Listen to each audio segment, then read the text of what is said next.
Hola. Hello, this call is being translated. Abuela, listen to what my phone can do. Abuela, escucha lo que mi teléfono puede hacer. ¡Wow! Ahora dime sobre tu novia nueva. Wow, now tell me about this new girlfriend. Huh? Tú sabes lo que dije. You know what I said. Language is no longer a barrier thanks to Live Translate with Galaxy AI on Samsung Galaxy S24 Ultra. Learn more at Samsung.com. Samsung account login required. Calls must be made using the native Samsung dialer. Today on CityCast Boise, sitting in traffic on the connector after a long day of work is frustrating and something no one wants to deal with. But congestion isn't getting any better with our city's growth. Today, we're talking about the worst roads, what an average commute looks like, and why everything from more lanes to better buses and a light rail system aren't easy solutions. It's Wednesday, May 29th. I'm Frankie Barnhill in for Lindsay Van Allen, and this is what Boise's talking about. Justin Core is back on the podcast. Today we're talking about traffic and how bad it's gotten and perhaps how bad it could get. Justin, thanks for coming back on the show.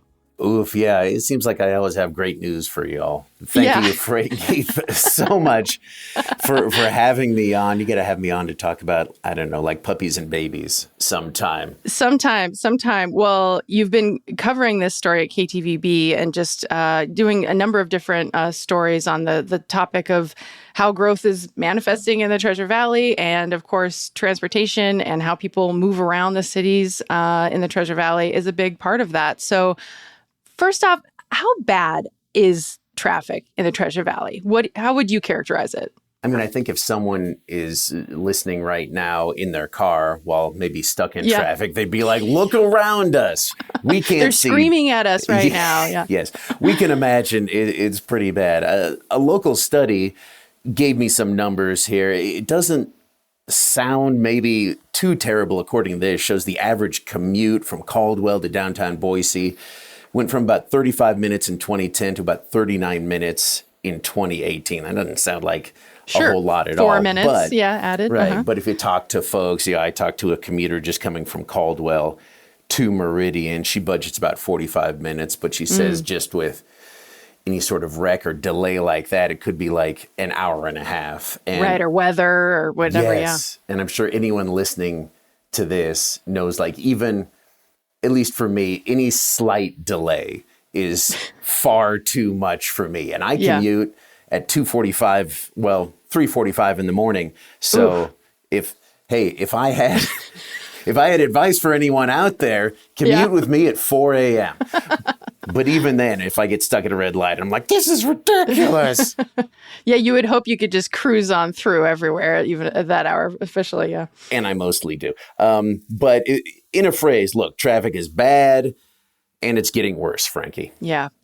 Well, it sounds like, so Compass is one of the main organizations that thinks about these big questions of how people are moving around the Treasure Valley and what does this mean for traffic and stuff. What does Compass stand for? I always forget. It's not a direct translation. Like you'd think all of the letters would, would translate. They do not. So it's the Community Planning Association of Southwest Idaho. So the CPASI or Compass. Or Compass, sure. The idea there is that they're really forecasting and thinking forward. And the numbers, as you said, it doesn't look like it's getting better anytime soon. Like their projections for 2050, given where they think the Ada and Canyon County population will be, they're projecting 1.3 million people and 3 million passenger vehicle trips per weekday. And right now, or in 2023, just to give context, that number was 1.8 for passenger vehicle trips per weekday. So, yeah. Just so nearly doubling. Yeah. Those are just bonkers numbers. I mean, it's certainly the growth. We all see that. And a lot of what I do in Growing Idaho is talking about just growth and how it relates to housing. But this is sort of another angle of that on just transportation and, the trips we take every day. And 3 million trips every weekday in 2050. It's like, are the roads going to be able to handle that? The short answer is no. And the long answer is no. Both of those are no's. Okay. Well, we got to dig into exactly why that is going to get trickier even. But I mean, at this point, I mean, let's actually remember when it would only take like 15 or 20 minutes to get anywhere you wanted. Yes. It doesn't even feel like it was that long ago. Yeah, and we may be dating ourselves, but I don't even think we are at this point. I mean, when I was growing up in Meridian, Eagle Road, which is an absolute no-go for me, pretty much any time of day, except for 4 a.m. I remember when that was just 2 lanes, one running each direction. Basically a county road, essentially, at that point. Yeah. Absolutely. It is a highway. When you drive down it, you doesn't feel like a highway because it got all built out, and it really built out like Main Street, where so many businesses, so many places to go, really a destination, when it was sort of designed just to be a way you could get between destinations. So that is, I mean, just a mess all the time. You had asked me before this, like, hey, what roads are just sort of the worst in the Treasure Valley? And it's like, certainly I think at the top of that list is Eagle, even though it's a highway, but also the interstate gets completely jammed up, commuting in about 7 to 9 every morning, and then also about 4 to 6. So those are really like the peak rush hour these days. That's when it's really, really bad. Yep. And then 4 to 6 heading home, but you also have, the lunch hour. Also, a number of people work part-time. So really it starts sort of at 3 o'clock. And it's not just the interstate, it's most of your main roads like Franklin and Victory and State. Chinden, absolutely. All those. Fairview can get rough. It's really, I was thinking about this, it's not the roads to avoid, it's just you have to avoid all the roads at those certain times of day, which is distressing, to say the least. Yeah. Or you're just that's part of your day. You're building 45 minutes to an hour, depending on where you're commuting to and from, into your day each way, potentially, which again was unheard of not that long ago.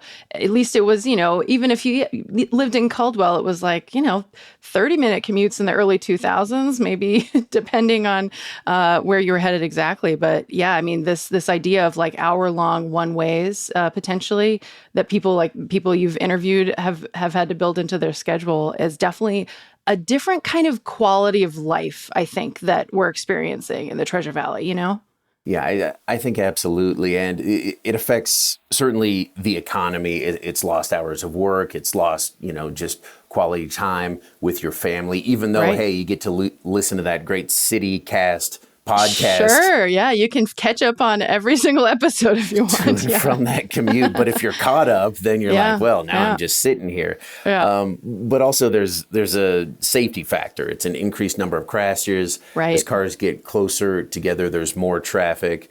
According to ISP numbers, a decade ago, there were more than 6,100 crashes in Ada County. That went up to 6,600 about a year and a half ago. In Canyon County, spiked even more, going from about 2,700 about 10 years ago to 4,200 by last year. That's an increase of more than 50%. So wow, it's not just, again, distressing, sort of a pain and frustrating annoyance. Thing. Yeah, absolutely. Like people's safety decreases with all this increasing traffic.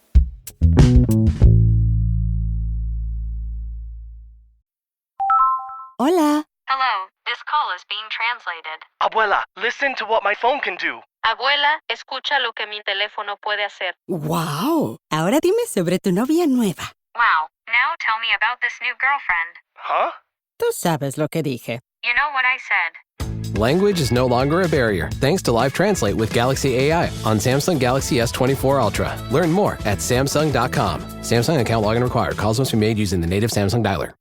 Hey, it's Ryan Reynolds, and I'm here with Keith, co-star of my upcoming film, If, only in theaters May 17th. Do you want to tell people the big news?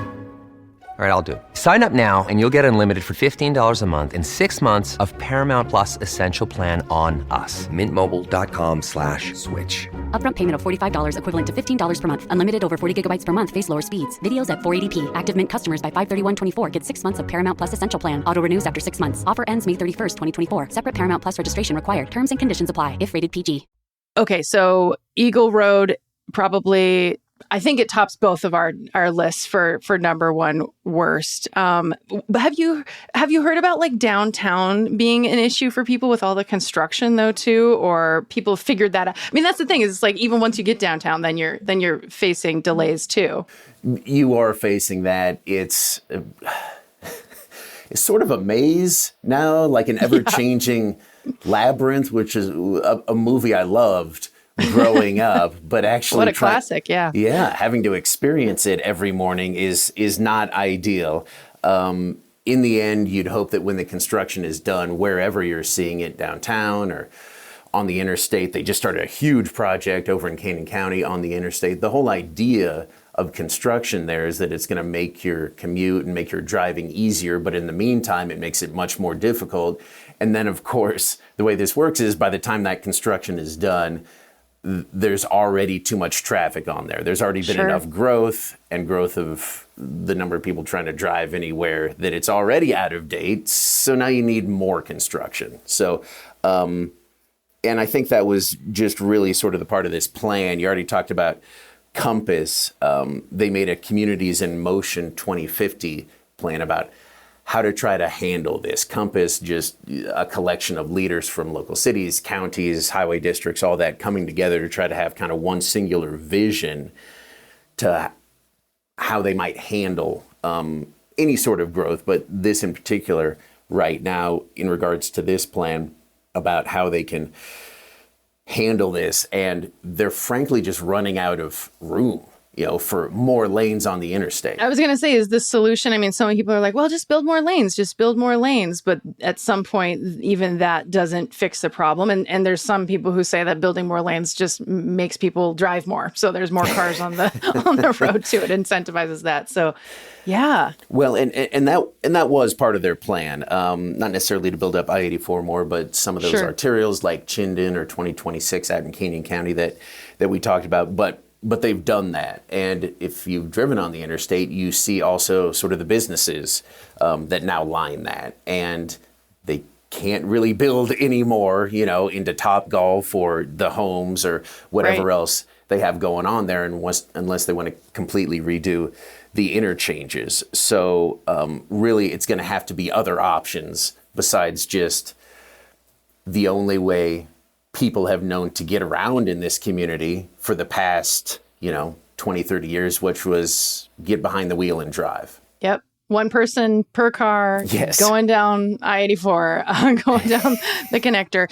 Valley Regional Transit, though, as we know, does not receive direct funding from the state, from the legislature. And so cities across the Treasure Valley contribute to that fund, Boise being the city that funds Valley Regional Transit the most, to try to make a robust bus system without any state support, really. So when you talk to Valley Regional Transit leaders, how do they think about this question of growth and how to get more people, honestly, so that there are fewer cars on the road and that taking the bus is a real option people can take? Yeah, the answer absolutely 100% seems to be public transportation. Right now they run a bus system, as you talked about.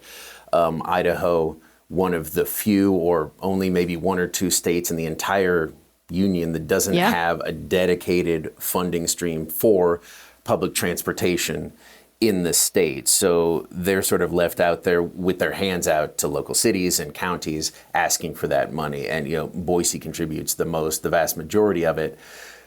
So that being the case, you'd expect Boise to expect most of that service being inside their city limits, which is great, but it doesn't help the people coming from Canyon County. So Elaine Clegg, the relatively new CEO president there, former longtime Boise City Council member and president, she's talked about her job is really to try to increase funding to make people aware of the incredible need for this in cities that haven't particularly thought of public transportation as a way to get around. And right now they can fund buses. That's something they have right now, the infrastructure for right now, the buses for right now, where they can increase that service with more funding. You got to pay for it.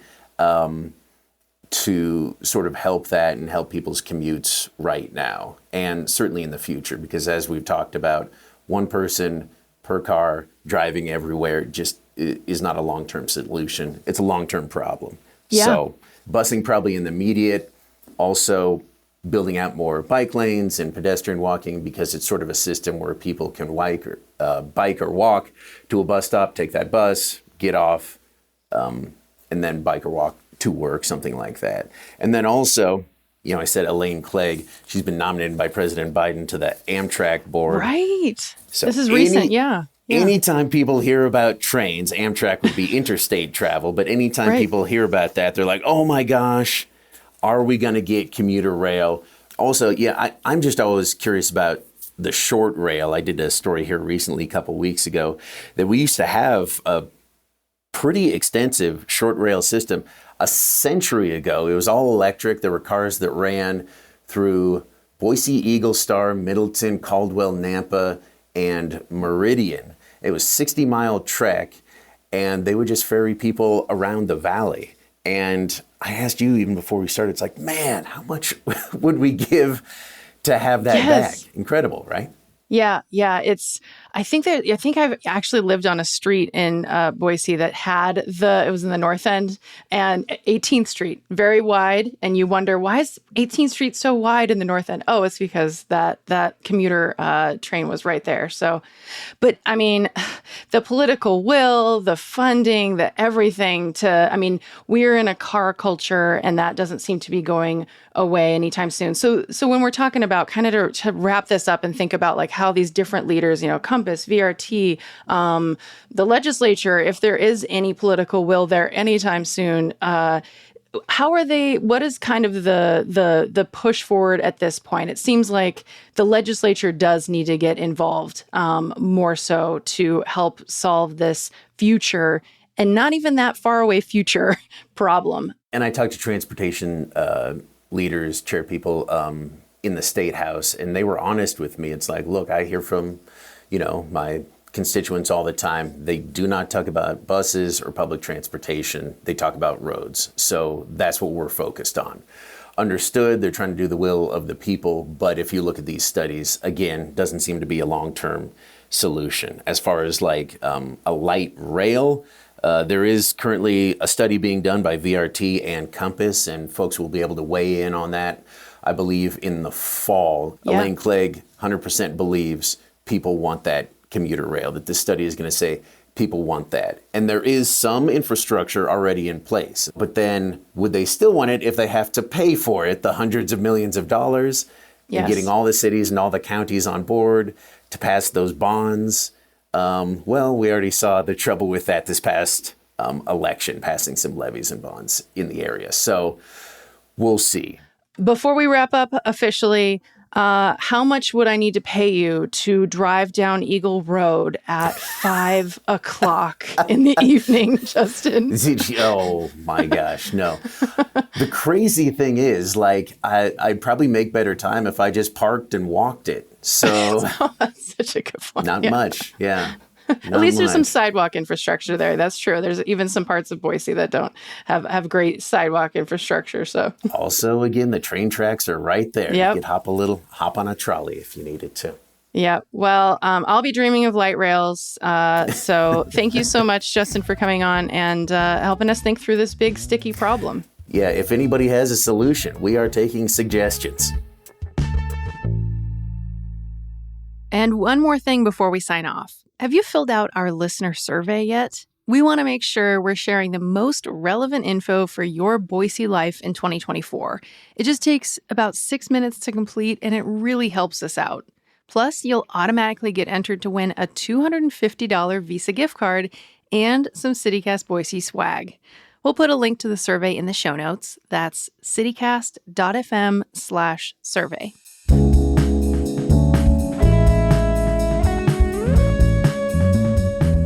That's it for today here on CityCast Boise. We'll be back tomorrow morning with our locals approved guide to June. See you then.